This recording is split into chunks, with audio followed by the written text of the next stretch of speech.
Nakatanggap ng titulo ng lupa at inalisan ng utang ang libu-libong magsasaka ngayong holiday season.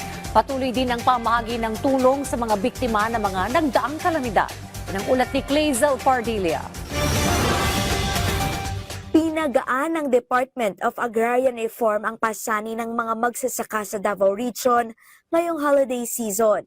Namahagi ng certificate ang ahensya na nag-aalis sa utang sa lupa ng halos 2,000 magsasaka roon. Nasa 87 million pesos na land amortization ang hindi nababayaran ng mga magsasaka sa rehiyon. Namigay ng 36 na milyong pisong halaga ng truck at iba pang makinarya ang DAR sa 13 grupo ng mga magsasaka sa Bohol. Layo nitong mapabilis ang biyahe ng mga produkto sa palengke at magkaroon ng mas magandang kita ang mga magsasaka. Higit 20,000 titulo ng lupa ang ipinagkaloob ng Department of Agrarian Reform sa mga magsasaka sa Soc-Surgen. Nais ng DAR na magkaroon sila ng sariling lupa, seguridad at mas matatag na kabuhayan. Pumalo sa 330,000 pesos ang kita ng mga magsasaka sa Cordillera matapos tulungan ng Department of Social Welfare and Development sa ilalim ng Project Lawa at binhi ng ahensya. Libreng binhi gamit sa pagsasaka, training at cash for work ang inihatid doon na nagbukas ng oportunidad sa mga residente na magkaroon ng magandang hanap buhay.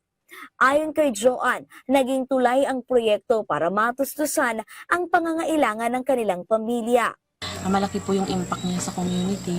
Aside from DJ Cash Assistance nga, habang nagtatrabaho kami, natutulungan kami through cash assistance, DJ Product Mikot, nakatulong mo DJ Tap na ma-elevate DJ life ti family mi, oray iti inot-inot lang nga pamayan.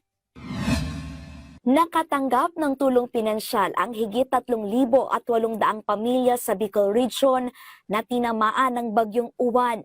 Sa ilalim ng Emergency Cash Assistance, nabigyan ng tig-higit 5,000 piso ang mga biktima ng kalamidad. Alinsunod ito sa direktiba ni Pangulong Ferdinand R. Marcos Jr. na tulungang makabangon ang mga nasalanta ng bagyo. Clazel Pardilla para sa Pambansang TV sa Bagong Pilipinas.